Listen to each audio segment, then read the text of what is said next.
Well, thank you everyone for attending. I'm just doing a sound check and making sure I can be heard here. I've got the chat box open, and I just want to acknowledge Emily Wilson there as well, who's joined us. She is actually with Jamesons, who is helping to facilitate and moderate today's session. So, welcome all, and thank you very much for everyone joining today's session. My name is Paul Colby. I'm the Group Licensee in charge and oversee the strata governance for Jamesons. Prior to starting off today, I'd just like to acknowledge the traditional custodians of the land of which we gather today and pay my respects to their elders past and present. I extend that respect to the Aboriginal and Torres Strait Islanders of people here today. So I think I'm just bringing together a perfect timing aspect of a lot of the queries that come up from our existing clients. However, just for a bit of housekeeping, we have the chat tool available for any queries and questions, I believe, and we've also got a bit of a Q&A there. So feel free to pop them into the chat box there. And if we do not get to them all, rest assured we will definitely be answering those questions following the session. This session is recorded, so we will also be providing a copy of the webinar to all our owners as well shortly after with the frequently asked questions, because there's no doubt with any questions, they may also be shared. So coming on to today's webinar, shortly after our financial year end, we wanted to touch on basically some of the provisions of fire safety, capital works, and your obligations. And this is just simply creating a practical guide for owners, strata committees, and also our community associations out there. We're finding the day-to-day operations also have relatable measures and obligations in that respect. Now, what we'll do is we're going to cover off 7 areas, definitely in terms of the 2 big shifts in 2026 and why it actually matters. We're also going to look at, again, recapping our fire safety obligations, this thing called the AS 1851 2012, the AFSS, and who does what. Then we'll look at the owners' corporation's duties and the association duties that form part of this, especially for our committees in attendance as well, who are appointed at each AGM, what that looks like for you. And then one of the provisions where we look at is the 2 funds and what that looks like with fire safety, your admin, your capital works funds, really bringing them together to understand how you allocate those expenses and costs. And then we're going to go into a scenario of the repair versus replacement. Now, I referenced Section 106, but if you're an association in attendance today, remember those obligations are pretty much the same. So we're just going to sort of go through what the obligations for repairs versus replacement really cover off and the duty bound by owners' corporations. Number 6, we're going to look at the new 10-year plan. So how that is being adjusted, how that's been changed by New South Wales Fair Trading. There's new templates in place, and looking at your levy cycles, looking at some examples that will give you, and what we were able to do is really combat this CPI myth and the AGM. And then one thing to look at is thinking like an asset manager for your scheme. So with all our strata managers really adapting to that, but also extending that to you as well. So proceeding on to the points of the rule changes in 2026. There's been 2 aspects. There's 2 compliance shifts that landed this year, one on fire safety and one on capital works fund planning. Both, I think what we want to be able to do is give you an understanding of the aspect of impact to your levy contributions in that regard, but how they do so and what these 2 changes look like, notwithstanding what they are up to, is really, really simple here. 2 key changes. On the 13th of February, for those that were aware, attended our webinar in March looking at the fire safety obligations introduced and fell under the Environmental Planning Assessment Act, was this thing called the AS 1851. Now, if you're a building that is lodging an annual fire safety statement, some of these things that came into place were ensuring fire contractors now recognised as fire practitioners were also doing and complying with prescriptive regimes of monthly, 6 monthly, and annual servicing properly, detailed record keeping, and the old standard at time of installation approach has also been removed. Then coming shortly after March, on the 1st of April, the New South Wales Fair Trading introduced a new standard form of capital works fund plan. Now, you're all familiar, if you attend your AGMs looking at that, you have a 10-year capital works fund plan, which is required to be reviewed every 5 years. However, with the different versions that came into place, New South Wales Government, via fair trading, the regulator introduced a standard form. This standard form provided a guide. It's available in Strata Hub if you as owners and committees have access to that. However, the plan must be prepared in that form and it must be reviewed and finalised at each and every AGM. Now, if you're a large scheme, and that being schemes of 100 lots plus, if you were to budget not in accordance with that 10-year plan, it's really important to recognise that you have to note in these meetings why the changes are placed at your AGM, and if there's any actual resolutions to not adopt the expenditure for the forthcoming year as per your 10-year plan. I have put a point here on why it matters, and really both changes mean more structured spending and control for you as schemes, which means your capital works fund plan has to be real. It's not just an aspiration of where things need to be. We did an interesting exercise, thank you to the team here at Jamesons, and we sort of took a metrics of CPI, and we looked at what building costs did. And just out of curiosity, with a bit of research, we took it just shortly after that mean thing called COVID, around 2021, and we looked at trade, materials, remediation costs, and we found consistently outpaced the CPI provision. And we did this by means of metrics of invoicing, etc., from services, and took what the averages were. And this is what it sort of looked like over the last 5-year period. And we always discuss how CPI can impact an owner's corporation or association's budget. However, a plan indexed at CPI quietly underfunds every future project every year on year if we were to work on that. So fire safety compliance costs are a big contributor to this as well. This is also by the servicing, the defectification, and then adding new baseline data is also creating these additional burden on costs. The gap, it compounds to a small shortfall. However, when we look at this, it can result if you've inadequately budgeted into a 4 or 5 year special levy requirement. Now, when we look at the fire safety provisions and who is responsible for what we've done is created a bit of 3 layers there for you, and really outlining the fire safety duty. So, 1, the fire safety schedule for your building, where you're lodging an annual fire safety statement. The measures in the building, such as sprinklers, hydrants, fire doors, exit lights, alarms, and the standard each must perform to, are issued with the building's approval and updated with alterations.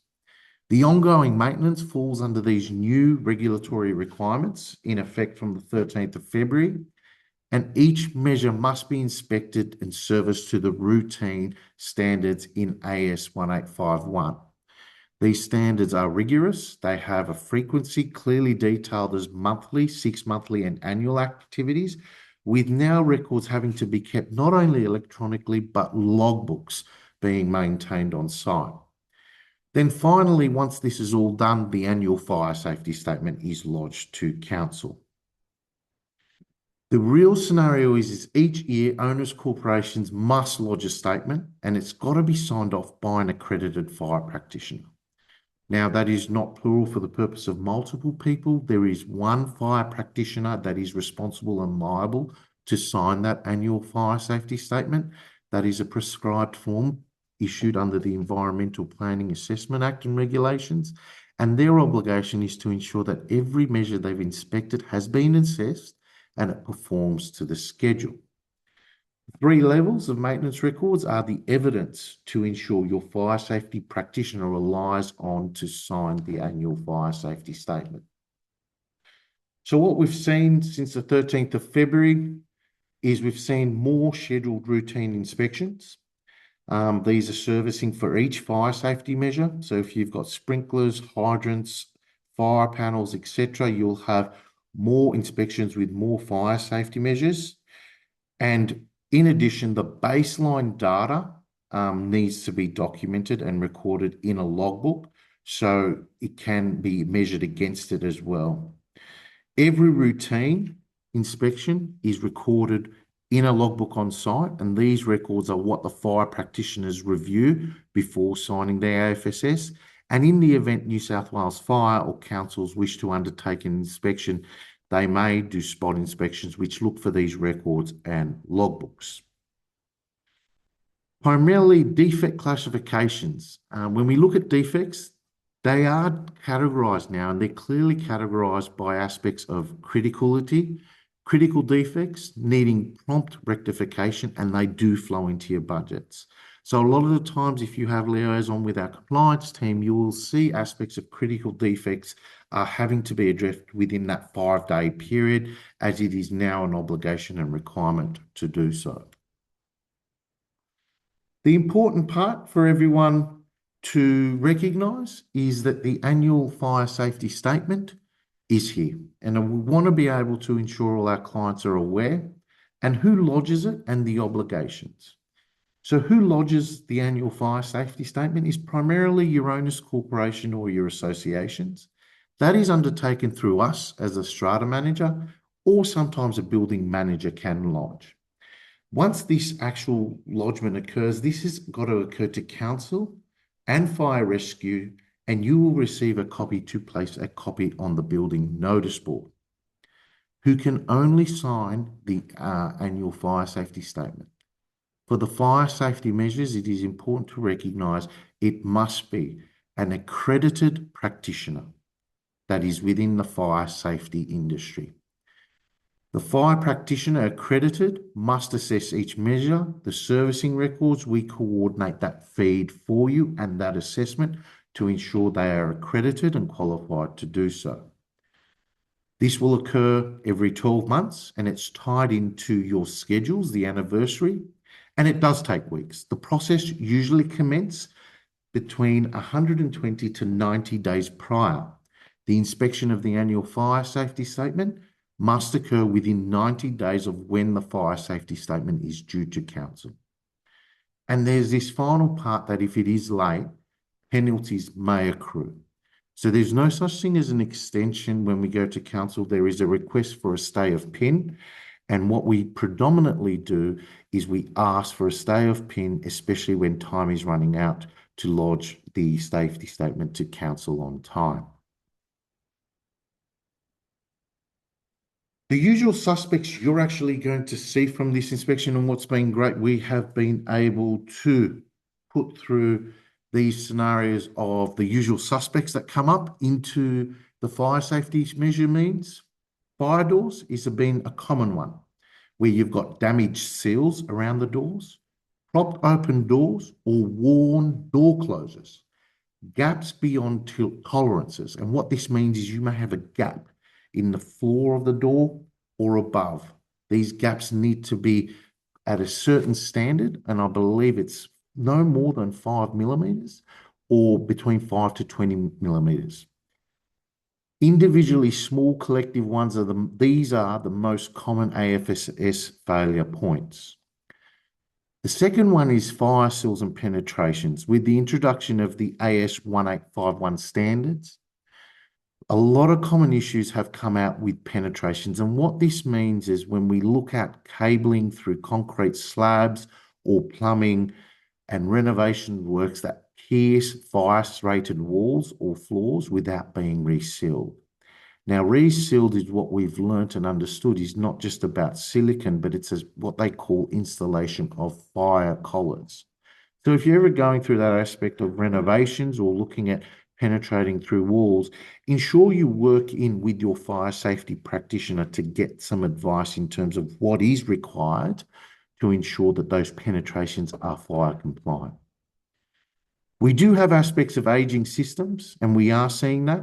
We know in New South Wales we have some of the oldest buildings in Australia, and these will include aging assets of fire safety measures. These things can relate to pumps, hydrants, detection systems, which come to the end of life.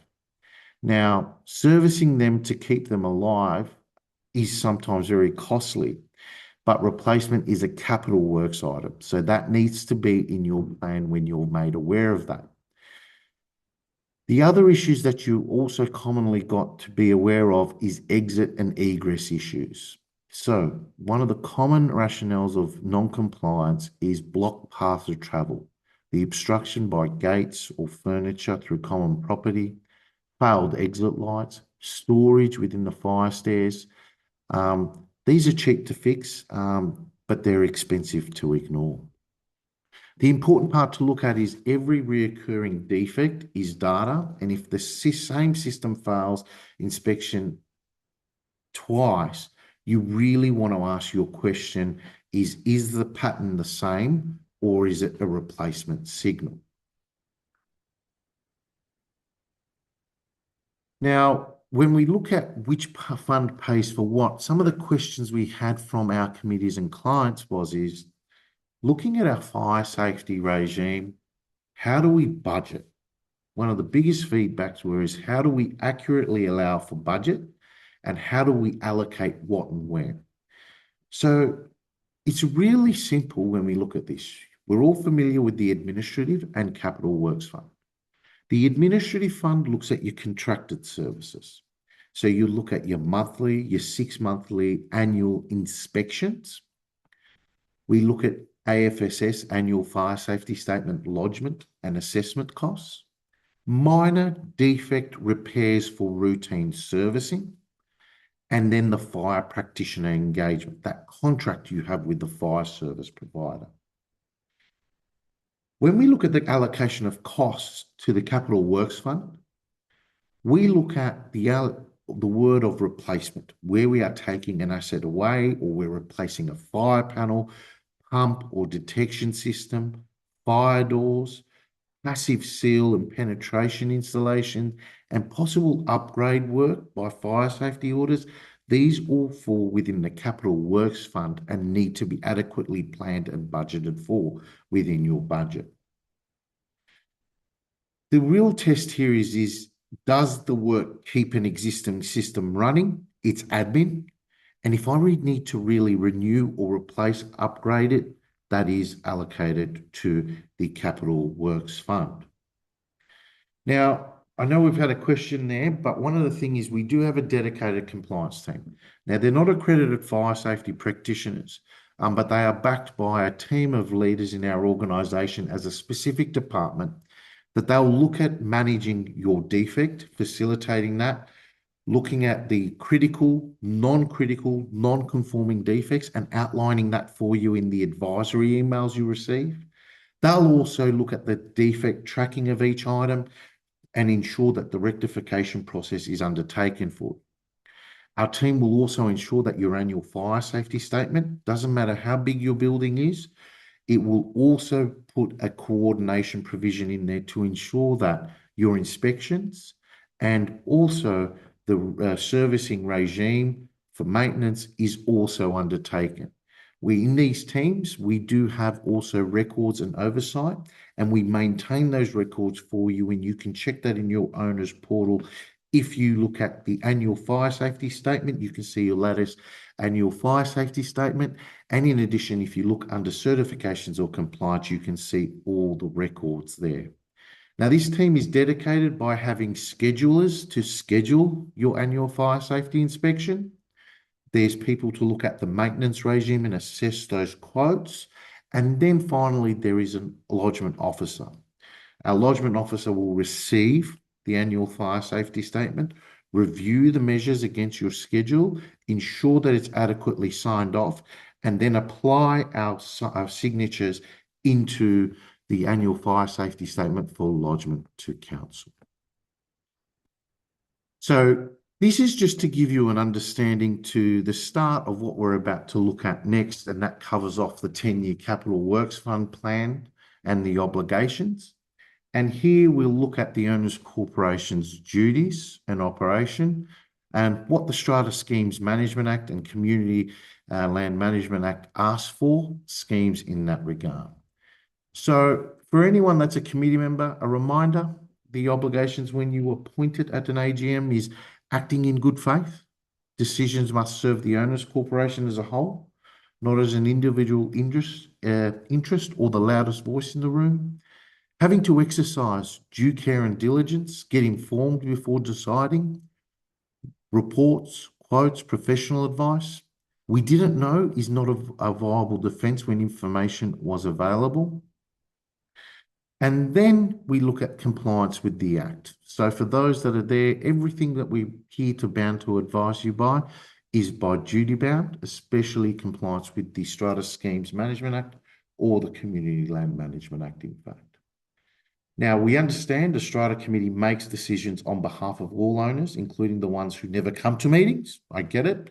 But every budget decision is a decision about someone else's asset there. So the duty to repair and maintain, which is the biggest element here, is the Owners Corporation having to maintain properly in good, serviceable repair the common property, not when convenient and not when funds allow. The duty is continuous. It's not discretionary. Owners cannot vote away their duties for convenience or deferring repairs. It's a breach. Damages can flow from breaches and funding follows duty. So because duty is strict, the Capital Works Fund must be resourced to meet it, and underfunded Capital Works Fund doesn't suspend Section 106 obligations. In all of this too, you're going to see fire safety sit within that Capital Works Fund. So please ensure when you're looking at your annual budgetary elements for the Capital Works Fund, you're actually also seeing that you've got an allowance for fire safety measures there. Now, the two funds, in terms of how we plan and what needs to be done in that respect, is the Administrative and Capital Works Fund. And the financial architecture behind every levy notice covers this off. So the two funds have two purposes. Every scheme must keep both money, and money can't casually move between them. So looking at your operating account, things that you'll see as an example to the administrative fund is insurance premiums, cleaning, gardening, utilities, routine repairs, general repairs to the building. We have servicing of the building, if they're pumps, pest control, etc., including fire, management and administrating costs. And if you were to think of it as a household every day, these are your groceries, your bills, and your upkeep. The future account is your Capital Works Fund. So we have to look at aspects of painting cycles. Are we painting every 7 to 10 years or every 7 to 15 years? Facade works, we have to consider what facade refurbishment requires. Plant replacement, the biggest ones we see there are lifts, pumps, fire systems, all for forming part of the Capital Works Fund. Major rectification. So at times buildings will go through and undertake possibly upgrade projects such as balustrades, balcony works, waterproofing. So all of these items really need to take into account and be included within your 10-year plan. Now, the whole idea of the Capital Works Fund is this is the saving account for the building's future. So a good plan ensures the accumulation of funds and it ensures it's a renewal, but it's not about the routine elements that come into place. So the rule here is you're using Capital Works money for admin shortfalls or vice versa without a proper resolution breaches the Act. Things that don't get funded from Capital Works Fund are aspects of like legal costs, etc. These sort of things are still assigned to the administrative fund.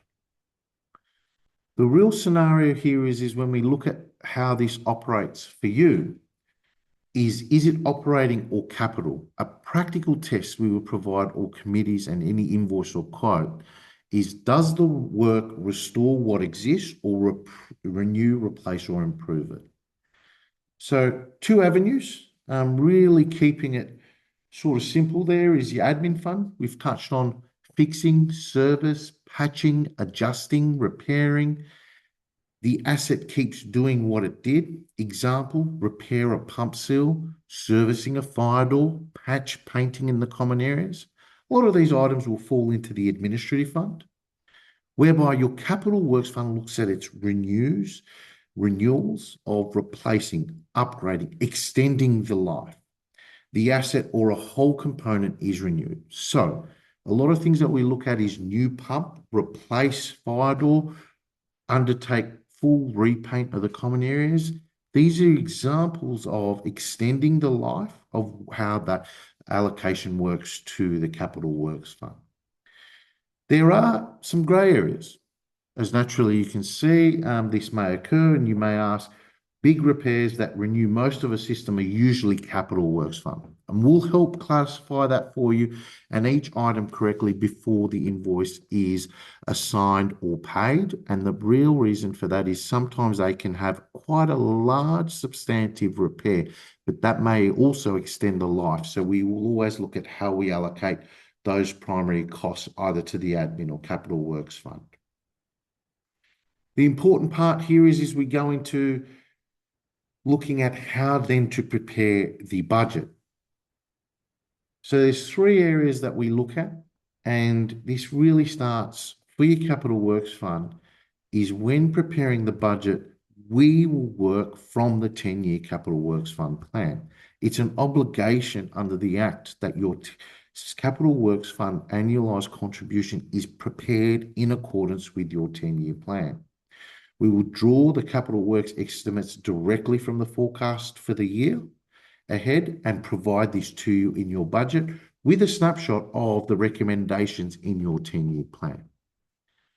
The important part also to note is when we're using a 10-year plan, it may not at present be in the standard format provided by Fair Trading. That is okay. We can still use that. However, the next time you renew your plan, it must be in this format provided by Fair Trading. We will then look at correctly fund allocation, and we classify each cost as administrative to restore or repair and capital works to renew, keeping both funds clean, compliant and audit ready for you. There's clear recommendations, so when we present the estimates and the reasoning to the committee ahead of the AGM, so you can understand that you see how those sums are actually produced. Our duty of care by us and our finance colleagues in our office also ensures we prepare budgets based on what the building actually needs, and it's protecting the owner's corporation's long-term interests.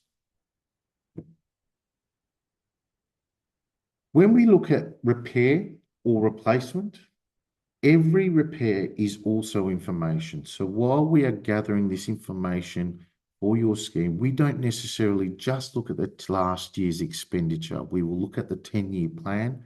We'll also look at the last 12 months of expense and see what has been recurring.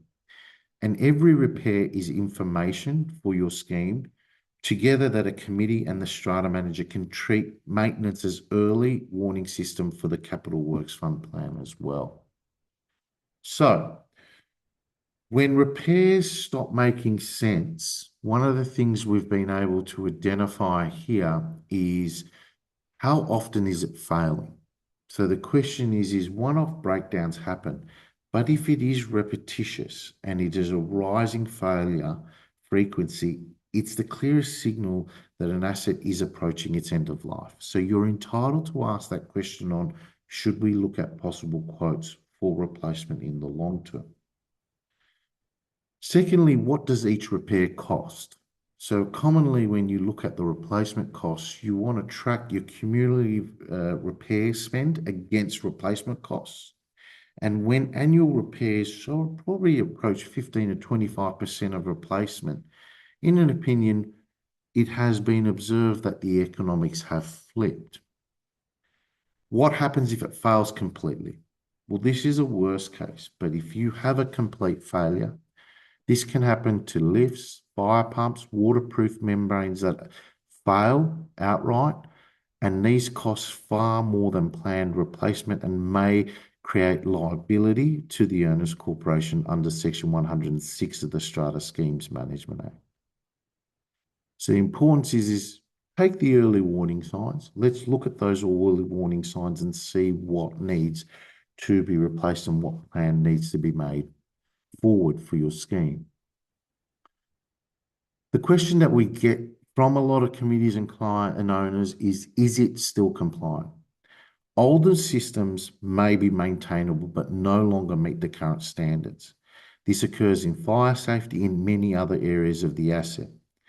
However, in times of what we learn is whereby replacement occurs, the owner's corporation is having to be burdened by the obligation when that replacement occurs is to bring it to the current standards. So while I mentioned the fire safety aspects of AS 1851, the application of the Design Building Practitioners Act for any construction and remedial works in your scheme is also of the similar rule too.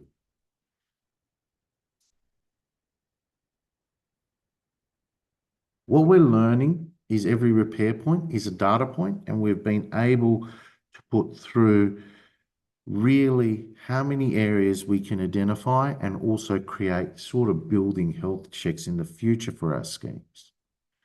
So an example of a repair data point is a pump fails, a door drops, a membrane leaks, the work order goes out. Two, asking the question, is this a one-off or a pattern? Log it against the asset, not just the invoice. You may wish to also, for those schemes without building managers, may wish to take a picture if it is a reoccurring issue and flag it with the committee for the repair history along with the strata manager. And you may start wanting to feed the issue by referencing the 10-year plan, looking at its realistic replacement year and cost to undertake. Older buildings, we get it. The older the asset base, the more valuable this loop becomes and the more actively we are having to monitor it with you as a committee as well. Now, we do have a dedicated repairs maintenance team that have come into place and they're starting to access that. They are identifying and assessing, so they are able to look at the asset. They are able to then collate information and see recurring sources. And we are actually having those touch points for your schemes. In addition, they are able to source and collate all the quotes.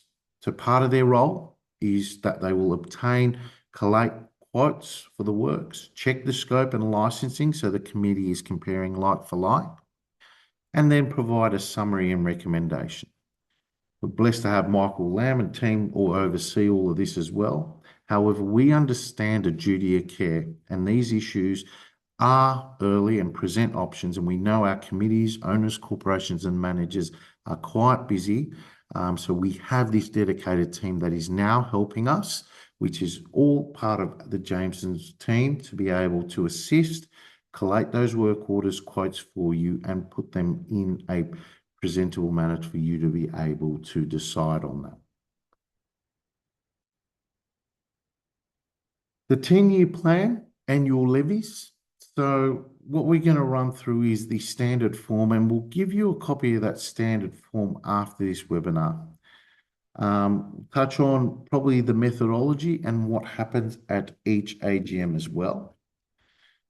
And what a 10-year plan must now be. So from the 1st of April 2026, plans must follow when renewing or replacing their existing 10-year plan, the approved form. They must be prepared in the standard form that is approved by the Secretary of New South Wales Fair Trading. The days of a two-page spreadsheet passing as a plan are very much over. So if some schemes are sitting here saying, I'm not comfortable in preparing the plan, that's okay. There are qualified experts that do that, and they will produce the report, and we also brief them to use the new standard form as well, and they are incorporated into the plans from what we can see. Part two of that is to complete inventory. So ensuring when you receive these plans, making sure that every major capital item for the scheme is responsible. Ensure that you've got plant equipment, fire systems, finishes included in them. Take a look at the actual condition as well and ensure that you're agreeable in terms of the life expectancy. The 10-year plan has to be included in your budgets, but it also must include a year-by-year expenditure estimates using realistic current costs, not on basis of historical rolled forward expenses costs. The contributions accumulate to meet the forecast. The direct link between the plan and the levies are how you vote. So ensure when you're voting and you're looking at your capital works fund budget, that is prepared in accordance with the 10-year plan. And importantly enough, your levies are determined on the basis of the correct budget. Now, you will see a motion each year on the AGM agenda, which makes a consideration to renew or replace the 10-year plan. The motion is annualised. However, being a 10-year plan, it must be reviewed at least every 5 years and finalised at an AGM so it stays as a living document and not a draw document. The real scenario is that implementation and reporting finally is for schemes to report on how the plan is being implemented and closing the loop between planning and actual spending. So it's really important to understand that these reports have to become a working document in terms of the day-to-day operations.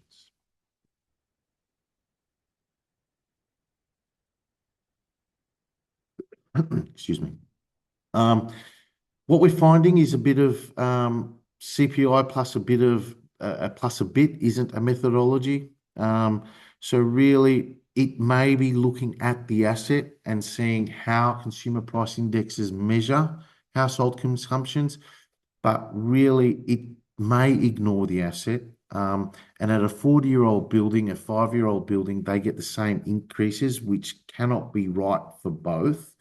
However, we want to ensure that our schemes are not compounded by shortfall, especially in terms of the contribution and ongoing assets, because it can also delay the repairs. When we talk about compounding the shortfalls, each year of under indexation widens the gap between the fund and the plan, and the correction when it arrives as a special levy. And I believe this is an outcome that everyone wants to avoid based on feedback. We can feel that adopting CPI feels neutral, but it's still a decision not to look at the plan. So please reference the actual plan. And remember, your committee remains accountable for the consequences that can also occur. So you can set contributions from the plan, planned expenditure, current cost, asset condition, then also sanity check affordability, not the reverse.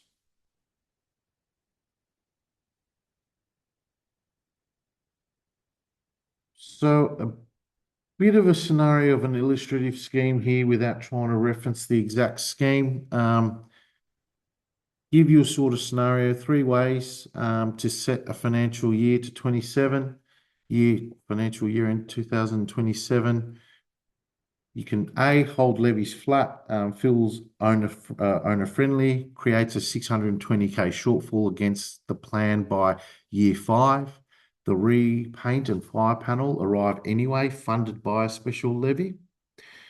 Then you've got B, the CPI uplift here occurred at about 3.5%, better than flat, but the building costs were rising faster than CPI. The year 3 repaint quote lands at 20% above the planned figure, and then a modest special levy follows. Then C, a planned aligned uplift of 8%. Contributions track the plan's forecasts, updated for the current trade costs.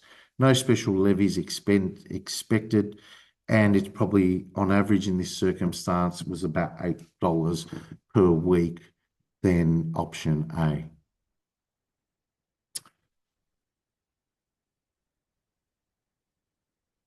So when you're setting the levy from the plan and the levy resolution are meant to talk to each other. And when you look at your annual general meeting motions and resolution, just recognise that the Administrative and Capital Works Fund are two separate sub-items. So you usually have the Administrative Fund consideration of levy contribution, the Capital Works Fund contribution, then the levy period due dates. And they are then broken down. So when you're doing this, it's really important to recognise when you receive your notice of AGM, review the plan. The 10-year plan is usually annexed and attached to the notice, and it's reviewed. Is it current? So when we say current, is it within that 5-year period, or does it need to be reviewed? Do the coming year's figures in your budget reflect today's costs and the building's condition? And if you're not sure, please ask the strata manager for an opinion or possibly consider a review. Presenting the estimates, separate estimates for the Administrative Fund and Capital Works Fund are presented. The Capital Works Fund estimate drawn directly from the plan.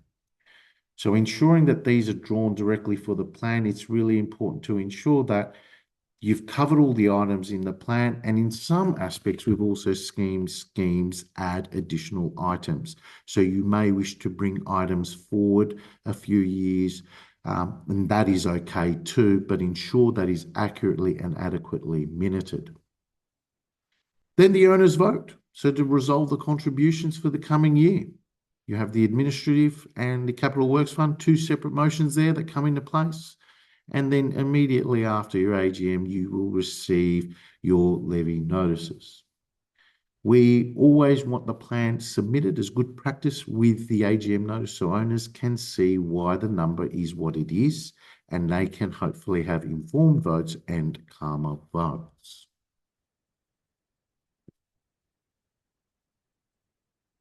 Now, when the levy doesn't match the plan, what's expected? For larger schemes, these are schemes over 100 lots or plus.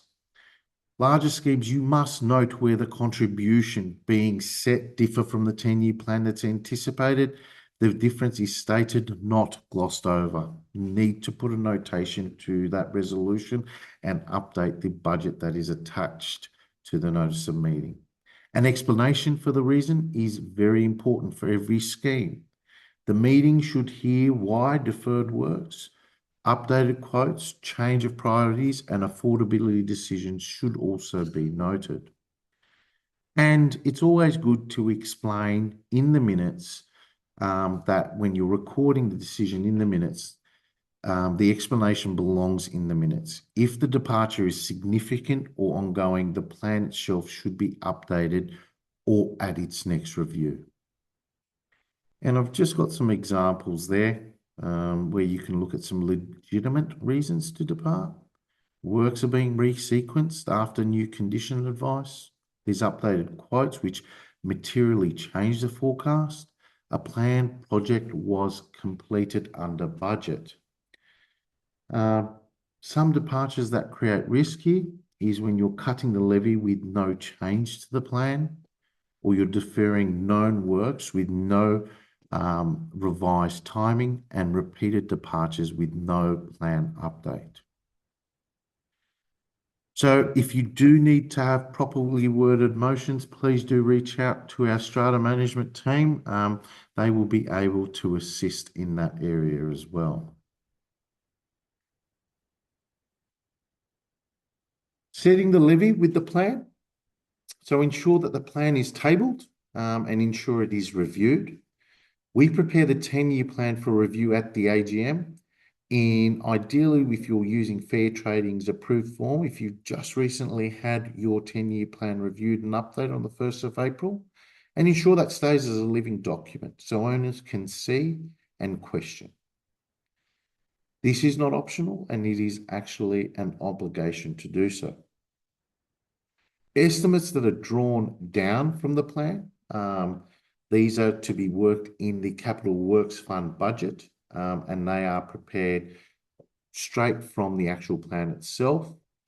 And where finally contributions differ from the plan, we make sure the difference is noted and the reasons make sure are minuted as well.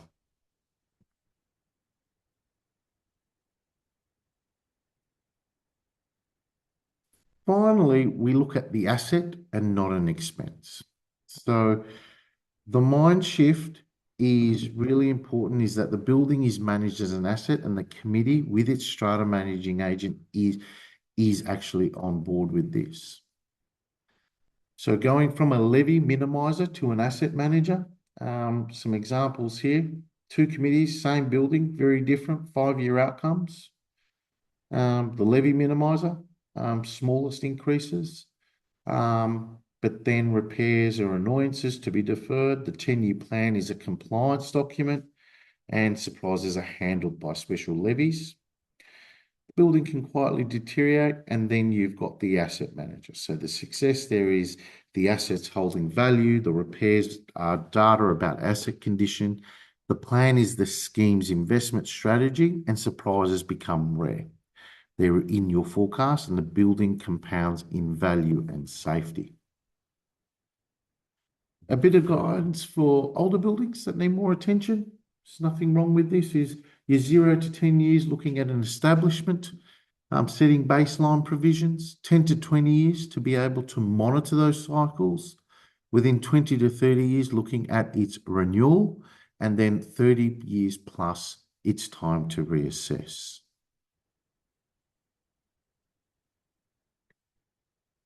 Two changes every scheme should actually know, that is really important.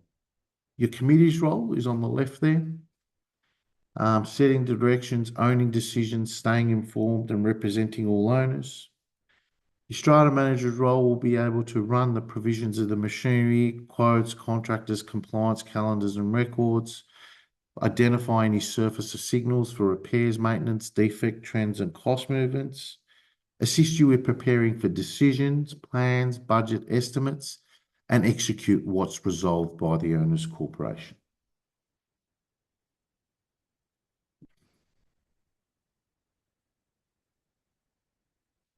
When we look at a year of life of a well-run fund, Capital Works Fund planning isn't an AGM week activity, it's a cycle. So the real important part is quarterly. We see schemes to look at the committee review, the fund balances, the repair trends, fire safety again.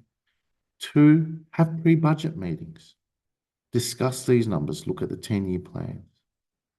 3, at the AGM, decide and finalise contributions. 4, post the AGM, ensuring all the actions are undertaken in conjunction with your strata manager. And by year end of your financial year end, looking at your actuals versus the plan, lesson feeds, and then looking at next year's update. We've worked in a committee checklist, so we'll be distributing this as a little bit of a guide for you all, and some 12 questions worth tabling next your next committee meeting, or if you don't wish to have it to do that, just to have a general discussion, that's okay too. So we'll be sharing these for you to be able to, as a good starting point. And then we go into 3 things to do this month, and it was a little bit of a suggestion here when you take this away, especially with the financial year end coming into place. A lot of schemes do have the tendency of having their financial year end set within June. Pull your fire safety file, make sure that's on track. Health check your 10-year plan. When was it actually reviewed? Does it need to be reviewed again? Have you undertaken some significant works? Compare your fund balance to the actual plan.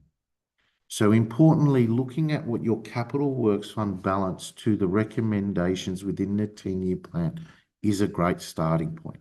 However, don't panic. There is also ways to structure if you're a little bit on the shortfall and you're taking away is, my goodness, we're behind.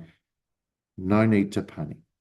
Work in a way of looking at prioritizing those projects, seeing the affordability, and possibly revisiting the 10-year plan to assist you in understanding what is a realistic approach for your scheme.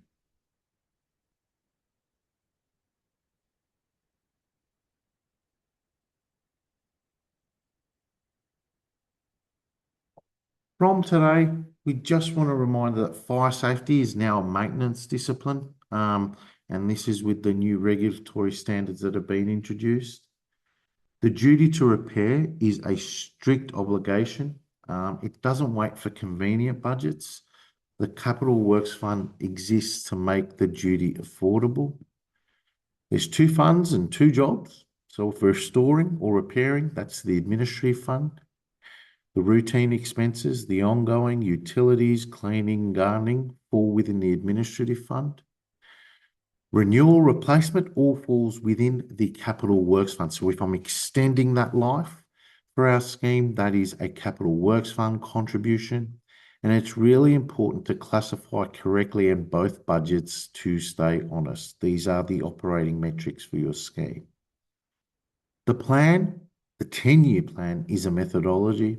It helps you set levies and it creates the levy contribution for your 10-year plan to your capital works fund. CPI is an index and not a strategy. And again, departures are fine, but silence isn't. So departing from the plan can be right, but doing it without an explanation and minutes is where the risk lives. Finally, how Jamesons can help for all our Jamesons clients here today. We are working towards helping you with your fire safety coordination, plan and budget preparation, meeting and motion support, eventually working through asset intelligence and collating that information and data for you, like a building health check, will be soon on its way as well. So it's ensuring that we can give you something ample and of value in operating your scheme, making it easy to understand. Ensuring that you've got the right fund stewardship and managing your administrative and capital works funds is very important. And finally, a committee partnership. Ensuring that there's clear mandates, regular reporting, and a manager who runs the cycle with the committee, not around it. So I think we've done okay for time. And I've got a few questions here that I might just pop open. Now, if anything we don't get to today, we'll answer in a follow-up straight after this. Or if for those that wish to reach out directly, please feel free to do so. So I might just pick up on a couple here. Given what has been presented, if it is not against CPI, what basis should we be aligning it to for budgeting purposes? Again, the 10-year plan for your capital works fund is a great starting point there. So please ensure that you have a reference to your 10-year plan. A copy can be obtained online. However, if you're unable to obtain that copy, please get in touch with your strata manager. For buildings with building managers, is it the responsibility of the building manager to maintain a detailed asset register to make sure the owner's corp will be developing an accurate capital works fund? I would definitely agree so. We have building managers that do work in and also ask for a few years worth of expenditure to understand the assets on site, but it is a great time to do so and it can help you to have a proper, accurate 10-year plan as well. Is there a table of responsibilities of the SC, building manager, strata manager, certifier available for strata schemes? There definitely is, and I'd be more than happy to provide you with a copy of that as well. Our scenarios in terms of access to Jameson's technical specialists for AFSS related advisors, expert opinions, and Support my good self. Look, we will always be here to support every one of our schemes and managers.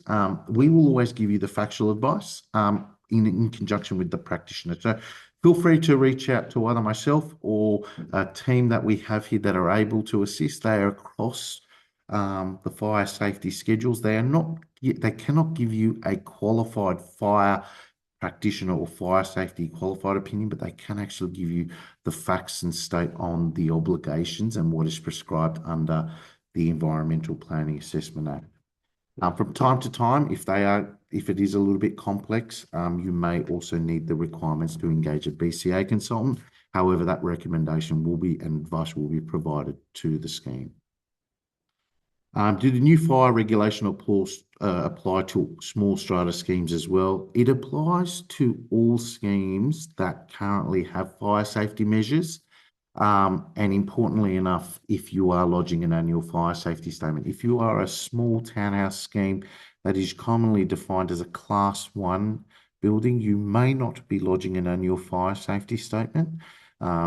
But best to just double check with your strata manager and we can take a look and also look at the original certificates and approvals for your scheme. Can Jamesons well, in terms of legal fees, I've probably answered that one live. They should be funded through the administrative fund.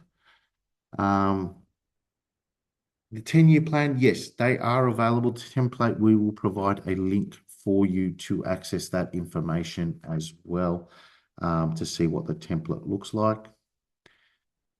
How would the Owners Corp know if the fire system assets are still compliant? So if you have a fire safety contractor, they are now maintaining an asset schedule or register. Those reports are available and you can see each of those measures, and a fire practitioner must actually note if they are compliant or non-compliant or if they're critical defects. You will definitely have your financial 26, FY26. Well, I think that is a June attendance. Yes, they are definitely underway. So if you do have an urgent one, please reach out to the manager. Our finance team is basically available to arrange urgent accounts there as well. In mixed-use buildings and commercial and residential mixed-use schemes, depending the number of assets for fire safety, there may be increased obligations for inspections, especially where there are commercial lots or retail lots. So there may be increased provisions in terms of the inspections. Those obligations are actually set out in your fire safety schedule and the measures that are listed, and then they determine the frequency of inspections, etc. In terms of the annual fire safety statement lodgement to council, there is an obligation to lodge with New South Wales Fire. That has actually always been the case. So the annual fire safety statement is actually lodged to council, New South Wales Fire as well. What is a liability lift failure requiring replacement? I might take that one on a little bit of a sidetrack there in terms of discussing that. But look, an obligation to an owners corporation here is that the owners corporation has a duty to repair and maintain. And that Section 106 obligation is very clear. Where there is a total lift failure requiring replacement, it is important to recognise where there are signs and pretty much you'd want to get onto that straight away.